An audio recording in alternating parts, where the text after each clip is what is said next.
que j'aime, c'est venir dans la réunion et prendre un coup de boost. Amen.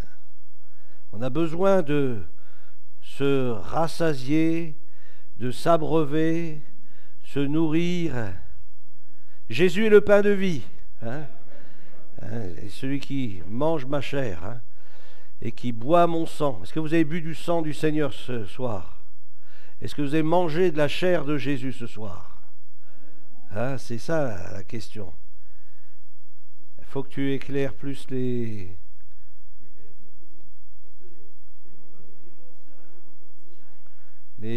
blanches, c'est les blanches. C'est les longues blanches.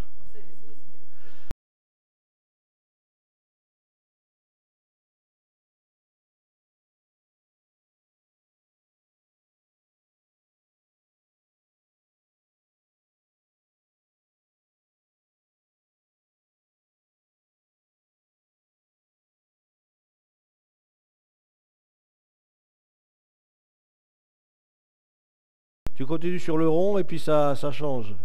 Voilà, tu vois. En jaune comme ça, c'est peut-être moins violent.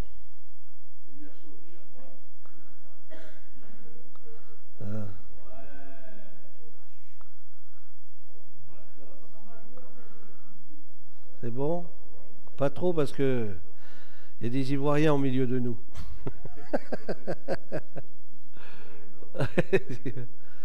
Alléluia. Alors je ne sais pas pour vous, mais bon, quand je suis venu au Seigneur au tout début en 1985, donc ça fait 40 ans. Je suis vieux. Et donc, lorsque je venais aux réunions, c'était vraiment, je sentais que j'étais rempli du Saint-Esprit. Et je ne pouvais pas aller dans une réunion simplement pour me remplir le cerveau, mais il fallait que j'aille dans la réunion pour me remplir du Saint-Esprit. Et on a besoin de se laisser remplir du Saint-Esprit. Lorsqu'on sort de la réunion, que nous soyons remplis du Saint-Esprit. Amen. Parce que c'est ça qui est le plus important. D'être rempli du surnaturel de Dieu, de la présence de Dieu, de l'onction du Seigneur, parce que cette onction-là, elle va nous enseigner.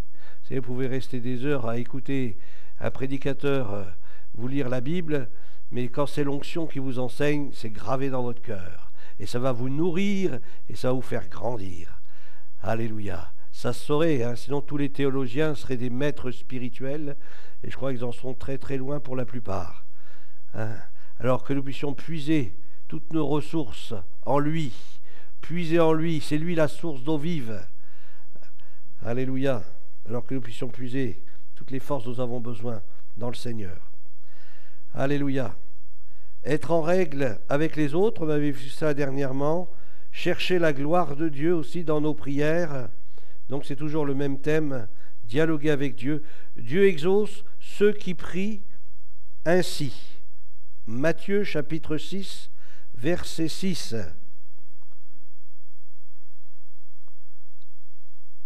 Matthieu 6, 6.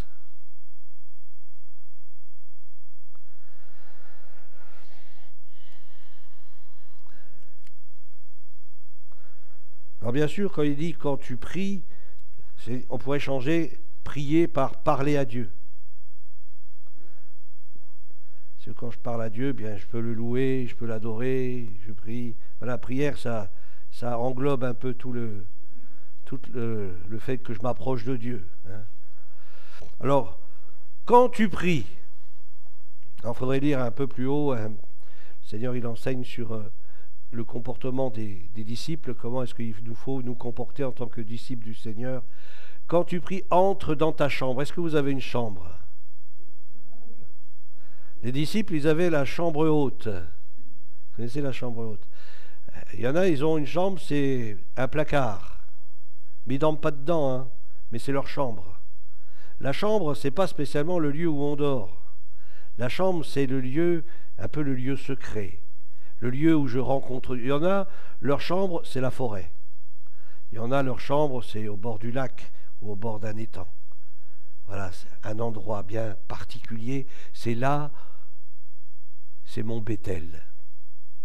c'est mon Bethel. C'est là où je rencontre Dieu. C'est là où il y a la maison de Dieu. Là, je sais quand j'ai un problème, je vais dans ce lieu, j'invoque son nom et je sais qu'il m'entend. Amen. C'est important d'avoir un lieu comme celui-là. C'est important. Même si on dit on peut aller partout, oui, si tu veux, tu vas partout. Hein. Mais moi, j'aime bien, par exemple, venir à l'église. Venir ici, être seul ici. Et puis chercher sa présence. M'approcher de lui.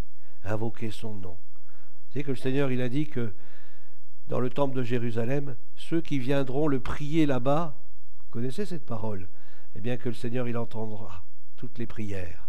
C'est-à-dire que c'est le Dieu de toute la terre, mais il peut être le Dieu d'un endroit en particulier.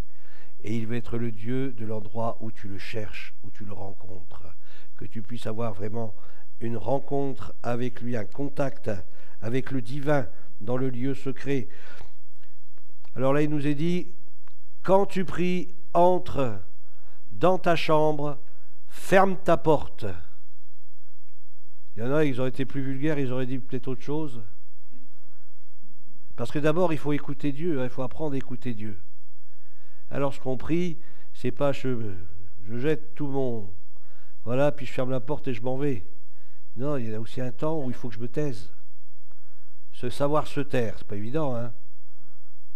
Mais il faut savoir se taire pour écouter Dieu. Seigneur, qu'est-ce que tu veux me dire?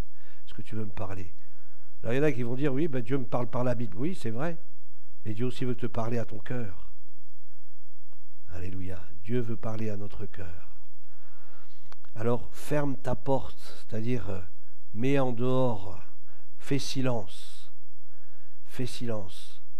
Fais silence de tous les bruits extérieurs, les bruits du monde, toutes les pensées qui se bousculent dans ta tête. Fais silence, fais silence. Et là, entre dans le lieu secret, dans sa présence. Ferme la porte. C'est un peu ce qu'on fait lorsqu'on vient à l'église. Hein. Lorsqu'on vient, quand je dis je viens à l'église, je viens dans le local, parce que l'église c'est nous. Hein. Lorsqu'on vient ici, eh bien, c'est ce qu'on fait. On va dans le lieu secret, c'est là où on rencontre Dieu.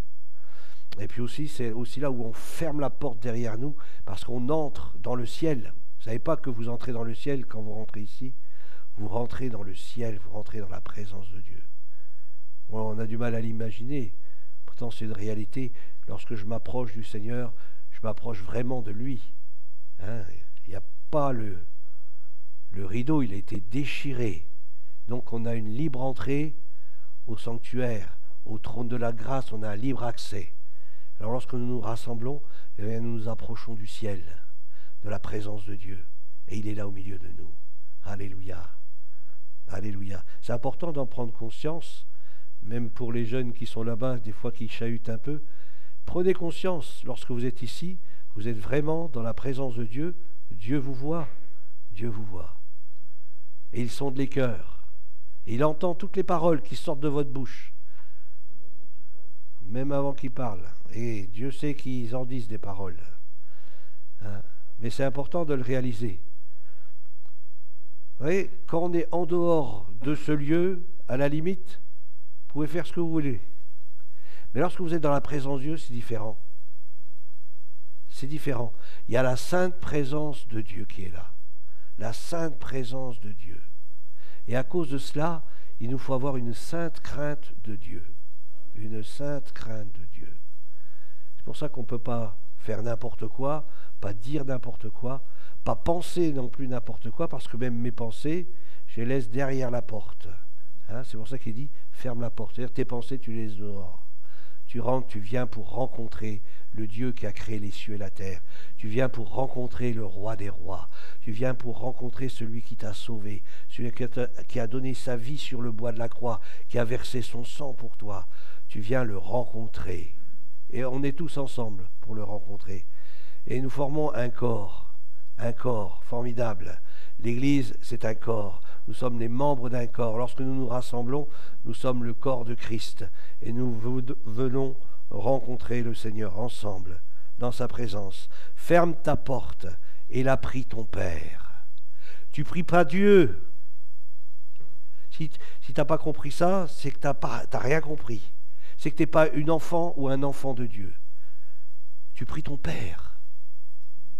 Tu pries ton Père. combien c'est important de prier son Père. Je parle à mon Père. Je ne parle pas à un Dieu quelconque ou à un Dieu lointain. Je parle à mon Père. Père. Alléluia. Il n'y a qu'un seul endroit, peut-être d'autres endroits, mais je ne me souviens plus, mais là ça me vient à l'esprit, où Jésus n'a pas appelé Dieu son Père. C'était sur la croix, lorsqu'il prenait nos péchés. Mon Dieu, pourquoi m'as-tu abandonné? Mon Dieu, mon Dieu. Après il a dit, Père, je remets mon esprit entre tes mains. Mais il y a eu un moment donné où il y a eu cette séparation, cette rupture, cet éloignement, où le Père s'est détourné. Mais lorsque nous nous rassemblons, nous approchons de notre Père. Et lorsque tu t'approches du Seigneur, appelle-le mon Père. Même Jésus, tu peux l'appeler Père parce qu'il sera appelé aussi Père éternel. C'est marqué aussi dans l'Écriture. Donc ne dis pas lequel je vais prier. Le Père, le Fils, le Saint-Esprit. Waouh, ça commence à se faire des nœuds au cerveau, on est mal. Hein, voilà. Prie ton Père qui est là dans le lieu secret. Et ce qui est formidable, c'est lorsqu'on lit la suite. Et là, dans le lieu secret, qui est là dans le lieu secret. Prie ton Père qui est là dans le lieu secret.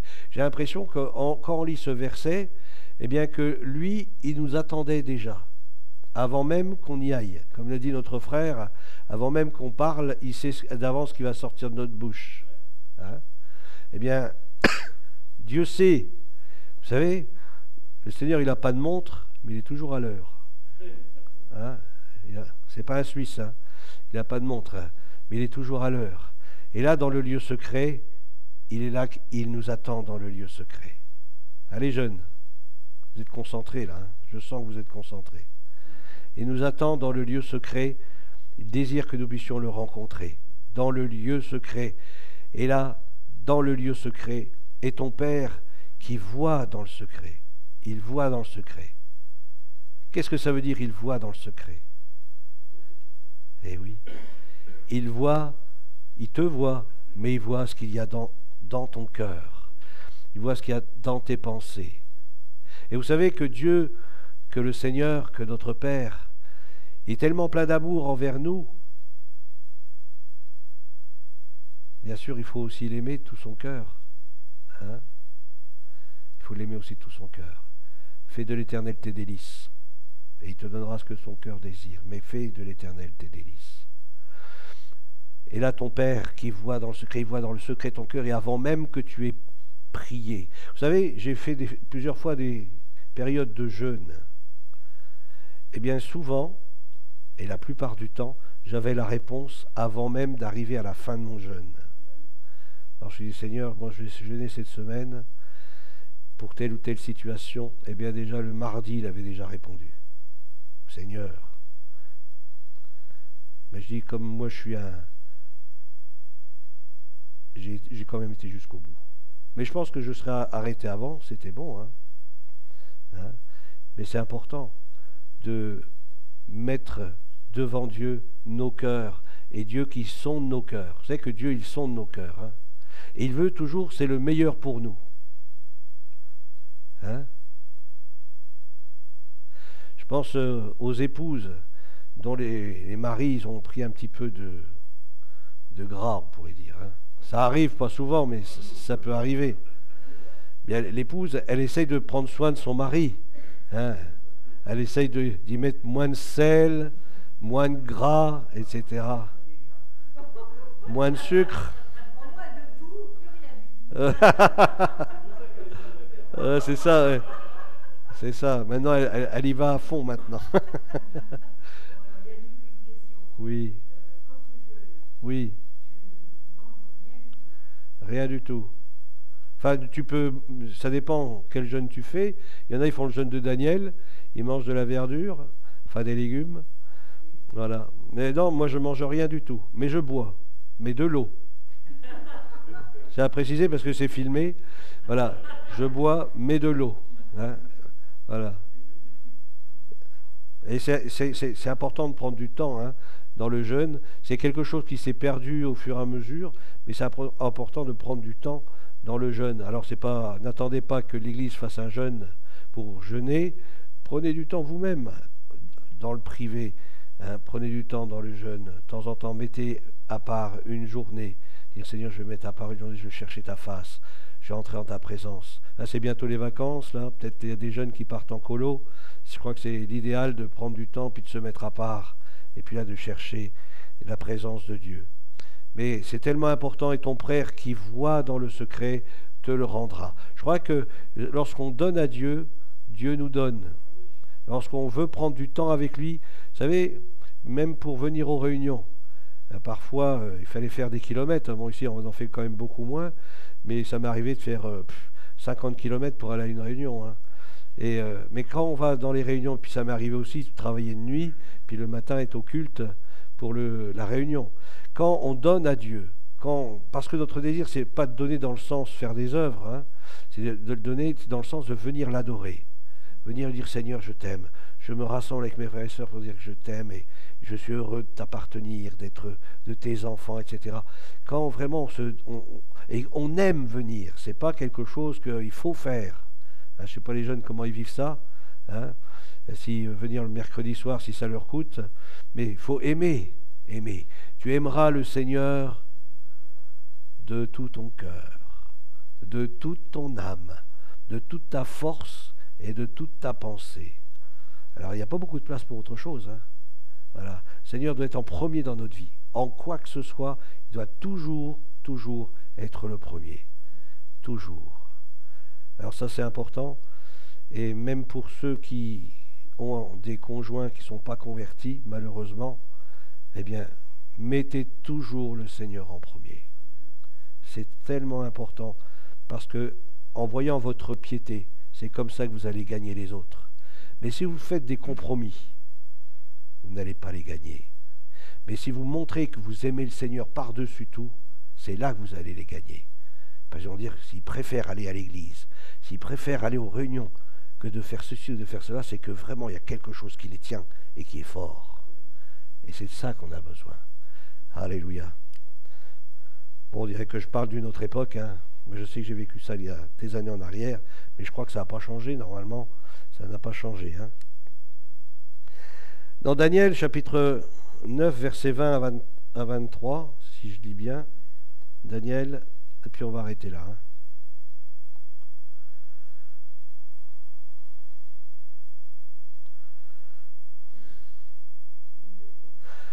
Daniel 9, je pense, 20 à 23.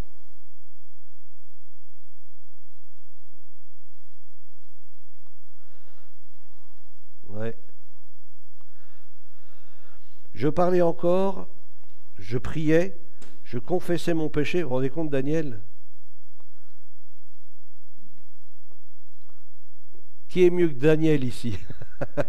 Hein, au niveau de sa consécration, de son engagement, etc. Et pourtant, lisez ce qu'il marque. Hein. Je priais, je confessais mon péché, et pas seulement le sien.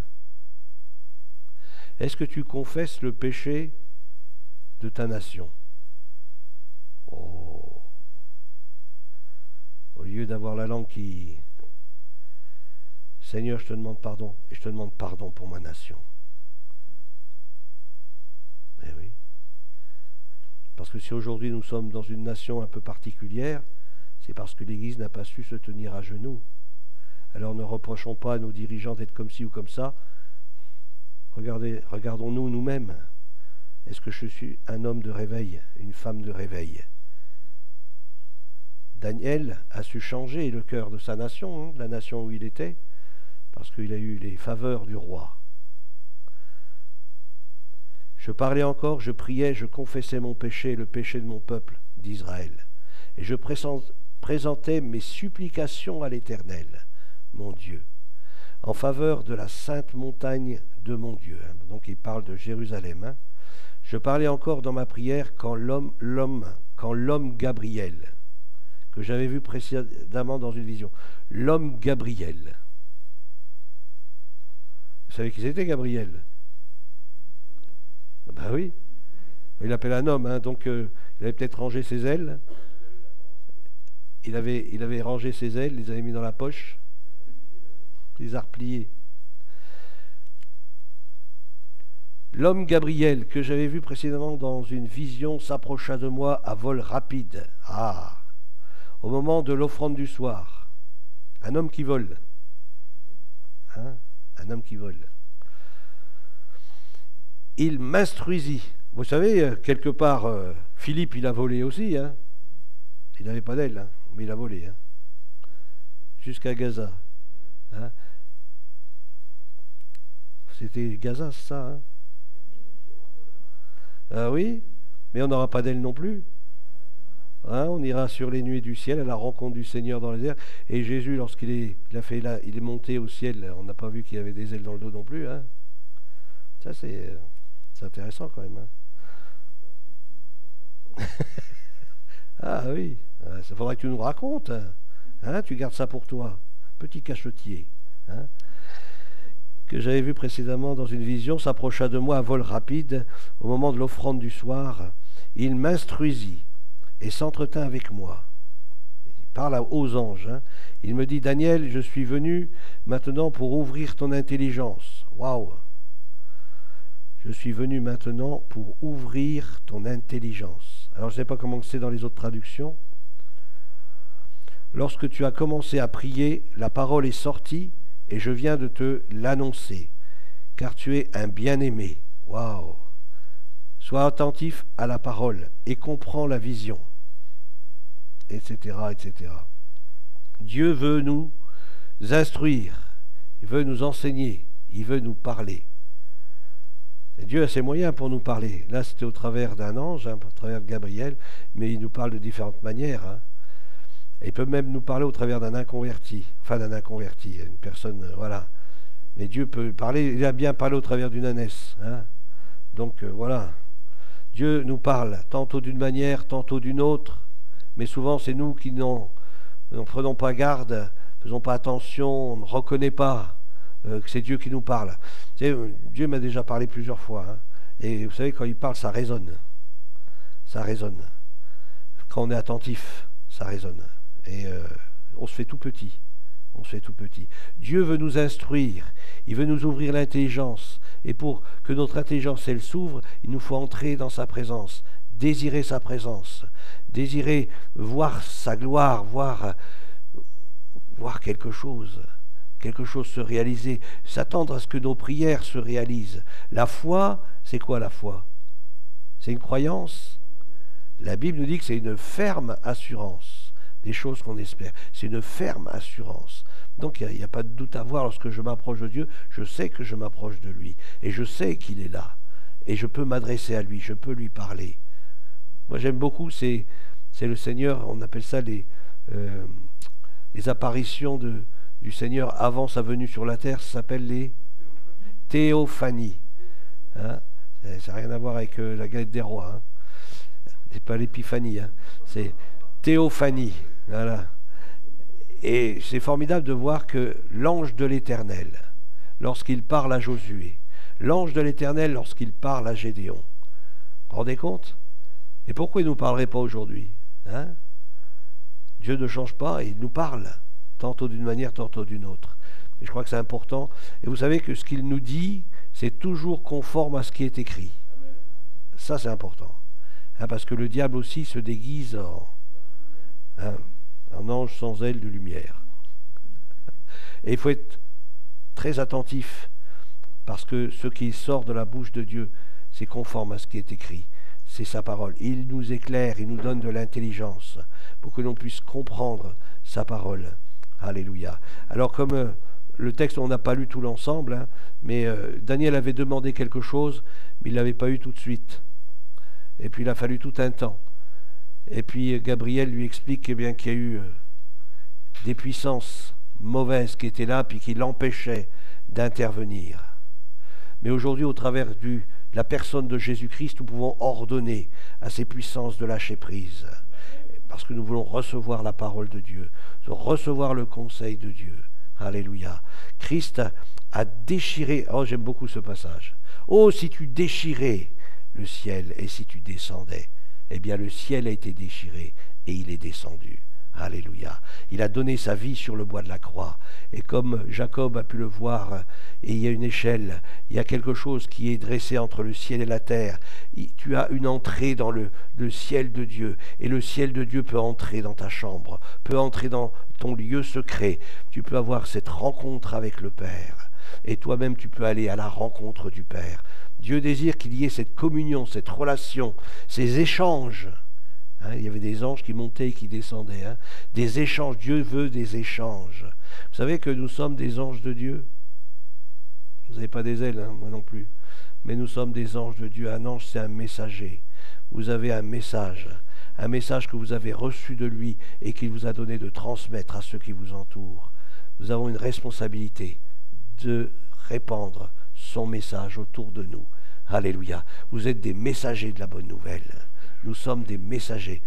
Et il paraît qu'ils ont des beaux pieds, des belles chaussures. C'est comment il le dit le texte? Les pieds. Les pieds. Il ne dit pas les chaussures. Il y en a, ils ont des Nike et tout ça, mais non, c'est les pieds. Il faut avoir bon pied. Celui qui a bon pied, il a aussi bon œil. Exactement. Alléluia. Seigneur notre Dieu, nous voulons te bénir pour ta parole. Seigneur, aide-nous à entrer dans ces lieux, ce lieu secret, ce lieu de ta présence, ce lieu où tu te révèles, ce lieu où tu nous parles, ce lieu où nous avons contact avec toi, ce lieu où tu veux nous communiquer ta parole, où tu veux nous faire grandir, ce lieu où tu nous ouvres l'intelligence, tu ouvres nos yeux, tu ouvres aussi nos oreilles. Seigneur, conduis-nous dans ce lieu. Et lorsque nous nous rassemblons ici, dans ce lieu, nous invoquons ton nom. Seigneur, là aussi, manifeste ta gloire au milieu de nous. Nous puissions entendre ta voix, puissions voir ta présence se mouvoir au milieu de nous, puissions avoir aussi l'intelligence pour saisir ton conseil, ta parole. Seigneur, et que nous soyons animés de ton esprit, que ton amour se répande au travers de nos vies, Seigneur, et que nous puissions, Seigneur, être réellement un même cœur, une même âme, un même esprit pour te servir et t'honorer. Père, sois glorifié, que nos vies soient comme un parfum, une bonne odeur devant toi, et que, Seigneur, nous puissions la répandre partout, autour de nous, cette bonne odeur de Jésus-Christ. Dans le nom de Jésus. Amen. Amen. Alléluia.